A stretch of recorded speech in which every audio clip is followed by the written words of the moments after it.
Good morning. Welcome to the morning poop. Excuse the smell.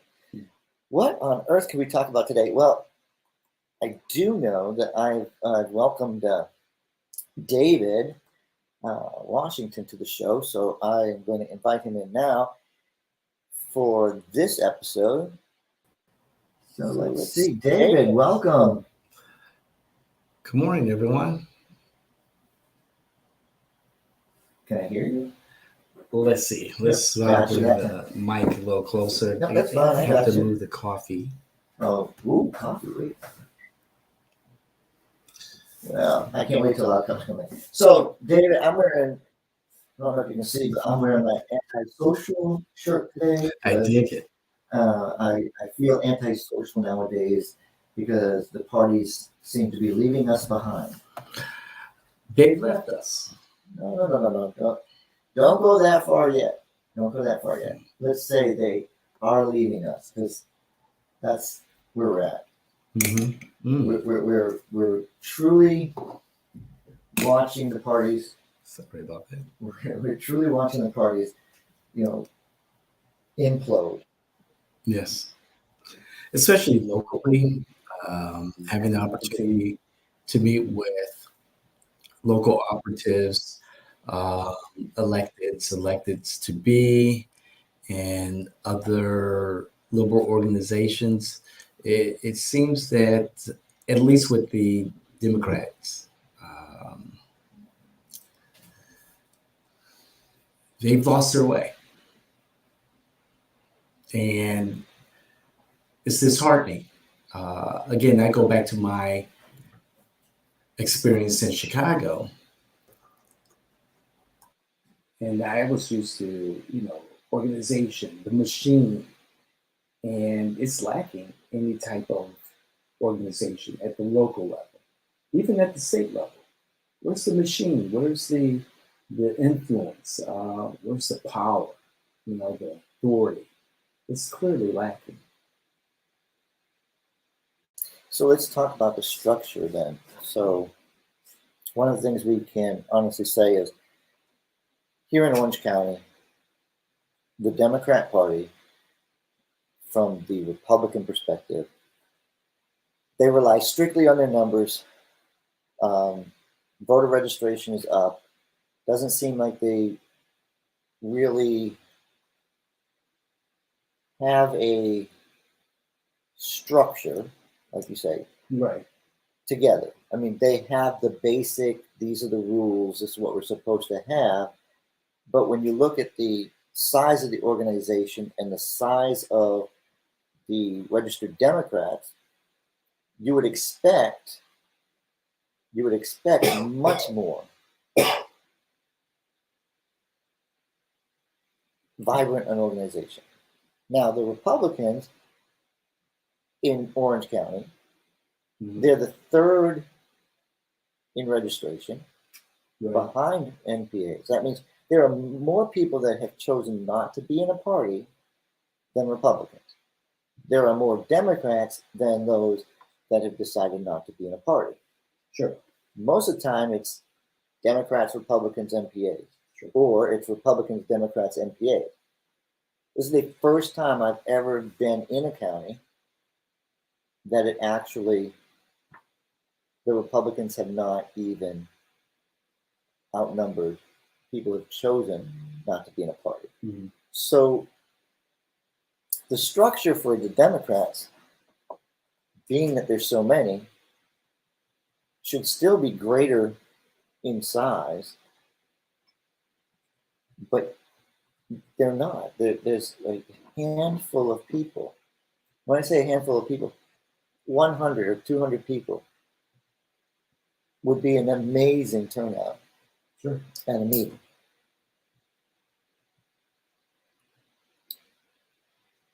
For every 1,000 registered Democrats, you should have a committee man and a committee woman for that precinct. That's correct. That's the way your structure is.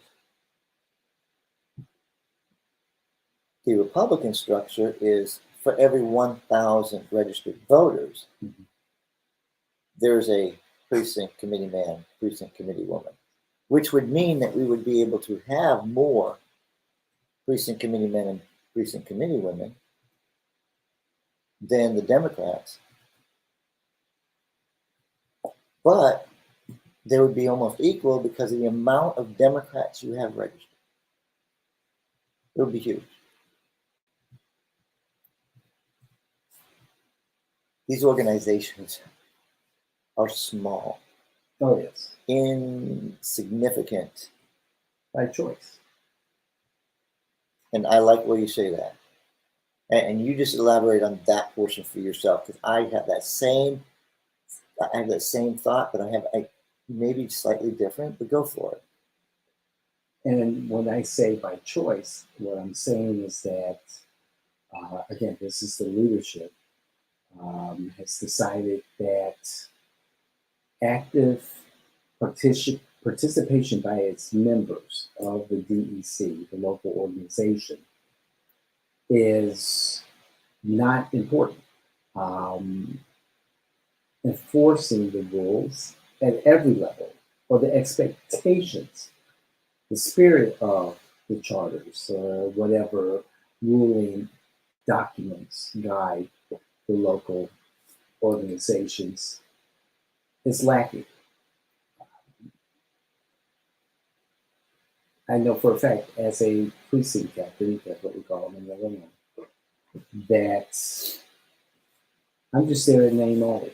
There's no incentive to encourage me to register other Democrats. There's no camaraderie to support me as a precinct captain. There is no intention, there's no purpose, there's no end game beyond registering more Democrats. There's no insight from the leadership saying, you're a precinct captain because of these reasons, and these are the expectations, and these are the outcomes we are looking So, to see. so let me ask you a question, because this is going to lead into where, again, I could, I'm probably the most opinionated person in the world. So I honestly believe that the organization is small because, your leadership, first of all, they don't want to delegate because they do like that power and authority, being called the chairman or whatever they're decided to be called. But so small potatoes.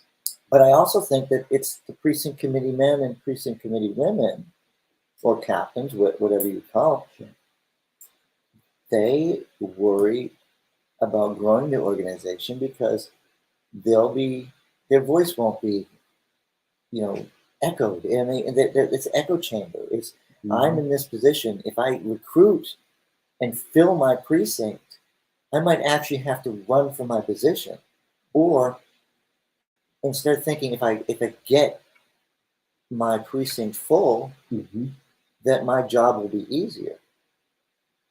So I honestly believe it's pride.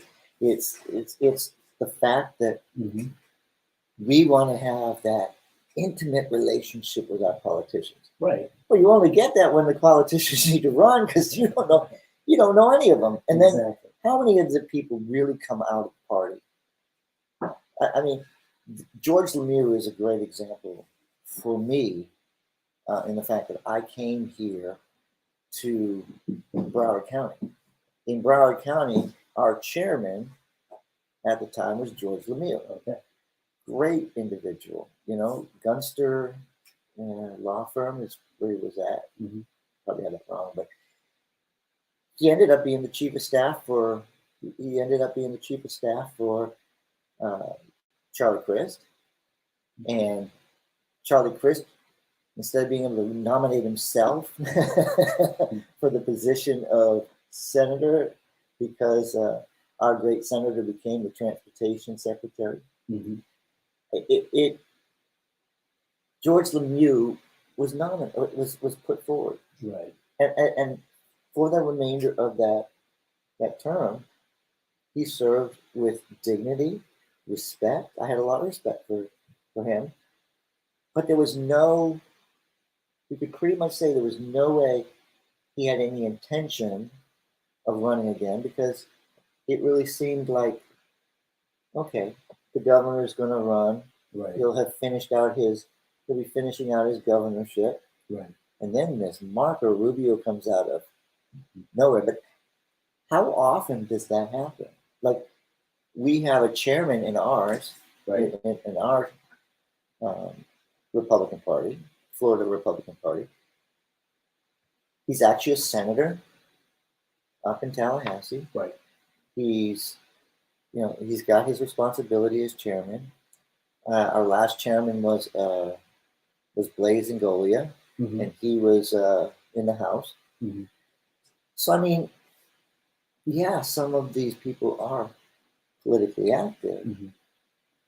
But what happens when you can't raise money for the party because you're in that period of time, right, where you can't do any fundraising for yourself either? So, the vice chairman ends up having to do the fundraisers and stuff like that. But there's so many different rules. But I think it's a power thing. I honestly do. At some point, I want to be involved, but I really don't. I don't have that ego. So I guess it's.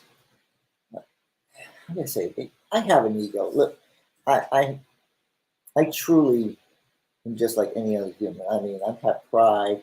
I don't like to be wrong. There's a lot of stuff. I'm truly a flawed human being. But when it comes to the politics of stuff, yeah, take it. Okay, we're going to pause for a moment.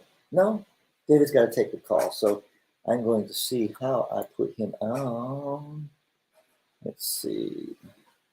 Good morning, Senator. How are you? From the studio.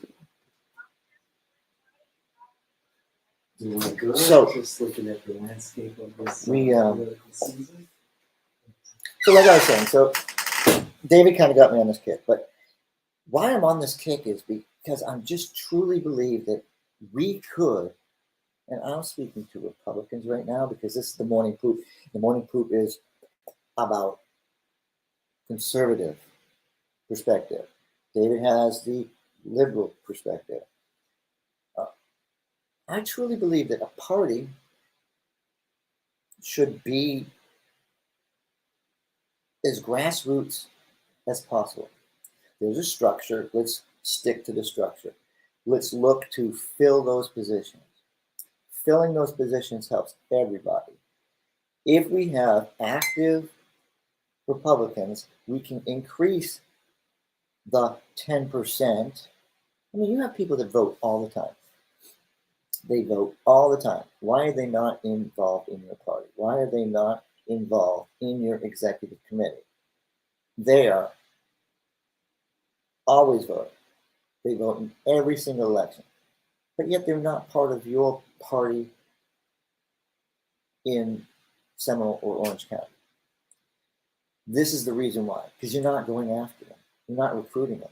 You see the people you have in your organization lack the drive to grow an organization. They're afraid of other people. It just, for me, it's a small. It makes you small, and having a small organization is just, it's pathetic. The chairman in Seminole County, Ben Paris, he's a very good guy.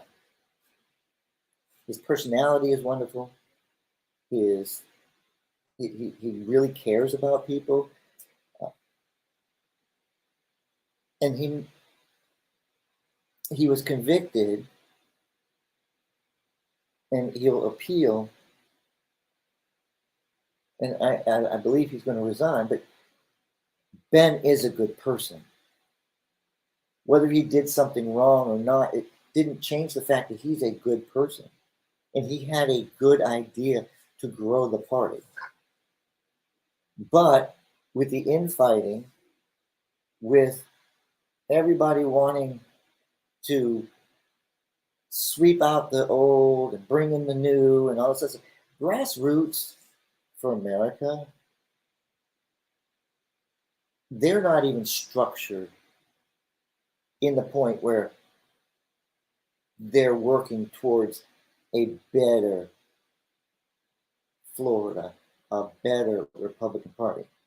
No, it's become selfish. It's become about people, right? About individuals, not about the party. Look, if you're about the party, then you're about, hey, let's make sure we have lower taxes. Let's make sure that we're doing the right thing. Let's do it at the grassroots level because it's more important to do it here at the grassroots level. We need to make sure that every single sitting commissioner in your city is a Republican, whether they're MPA races or whatnot. The goal should be to have every single seat filled with a Republican. Every single school board member should be a Republican. That should be your goal. And the only way you're going to do that is to make sure that every single Republican that is active in voting is part of your organization. Not just getting the mail, not just getting, okay, all these politicians come in and you take all this money and you raise it from them because they're expecting something from you. But that expectation has been lost. So they end up spending money on all these mailers and all these other, necessary, get out the vote, go TV activities. The party's not doing anything. Now, if I was chairman of Seminole County, my first thing would be, this is not about you, and it's not about me. It's about the party. And the reason we meet is to promote the platform and what's on the platform. Our goal is to have a minimum of one precinct committee man and one precinct committee woman for every precinct. That's our first goal. Put it up there. Make sure we have our goals. What are our goals? Our next goal is to make sure that we raise enough money to mail every Republican, registered Republican, to let them know who is their precinct committee man and precinct committee woman. No effort on you, other than the fact that we raise the money to make sure that we mail all our Republicans so they know that if they have a question about the party, they have a question about where we're going, what our platform is, anything. Who are those judges that we should be looking at? You all know who they are. They don't. They want to know who to go get in touch with. So send that out. Send it out. Boom. A nice mailer to everybody. Because once we got our goal, our next goal needs to be, we know when their birthday is. We know different things. We also need to get information from them. Like if we don't know what your religion is, it's something we might want to know. Because I want to know if you're Muslim. I want to know if you're Buddhist. I want to know if you're Jehovah's Witness. I want to know if you're Muslim, you're Christian, you're Catholic. I mean, let's be specific on your denomination. I want to know that I can say, not happy holidays. I don't want to be politically correct. I want to be intimate with you in my precinct. I want to say happy birthday. I want to say Merry Christmas. I don't want to say happy birthday, Merry Christmas. If you're Jehovah's Witness, I already know that you're most likely not registered to vote if you're Jehovah's Witness. And if you are registered to vote, you stopped voting because you became Jehovah's Witness. Now, a lot of people don't realize that, but if you understand each other's religions, you understand each other's hopes and dreams, we could be the most powerful party again. Democrats that are listening, the same thing goes on with your party.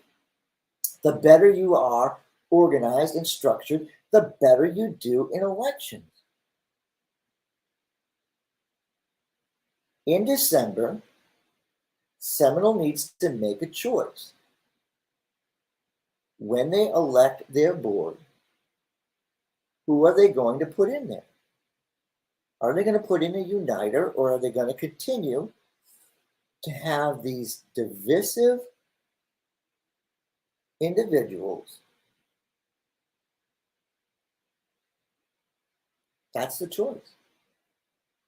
Let's talk about the structure. We send people into a class. We would send them into a class to learn about what being a precinct committee man or woman was or is. You tell everybody what it is, and does anybody do it? Does anybody take the time to take their list, know who their people are, reach out to them, knock on doors, introduce yourself, have that moment? No, we just all want to get on a corner and we want to wave signs. We want to go to a dinner and be socially accepted. We want to be with those politicians. Look, we need to elect those politicians so that we have somebody representing us. That makes us more powerful. And the only way we get them is by being an active party that does these things. Get back to the basics. Let's get back to what we do best. We didn't form this structure because we formed this structure because the Democrats created a structure that we needed to combat. Martin Van Buren put in a structure that today is still used. And I'm about history, but what I would like to see and what would bring me back into the party is I don't care about how Christian you are or how, conservative you think you are, how America first you are, how any of this stuff doesn't matter. What matters is that we go in and we get those people that agree with us 80% of the time in office. As long as they agree with me 80% of the time, they're not my enemy. I can work with them. And we need to do the same thing. We need to be able to work together. We need to be able to say, look, instead of beating up on the Seminole County Supervisor of Elections, have him come out to a meeting and let's say, everybody, this is what it's supposed to look like. This is what your party structure is supposed to look like. And then show the big gaping holes that exist. Because if you haven't fully staffed yourself, you're failing. That goes for everybody in the Republican Party of Florida. If you don't get back down to basics, if you don't get into there and do what's right, you'll start losing again. Every time a presidential election comes along, all of a sudden, every single Democrat seems to be engaged. And we take for granted that, hey, everything's going really, really, really bad, so we're just going to end up taking all these seats. Corey Mills worked hard. Corey Mills did everything he possibly could to win his nomination. Every expectation is that Corey will win the Congressional District 7 race. But we,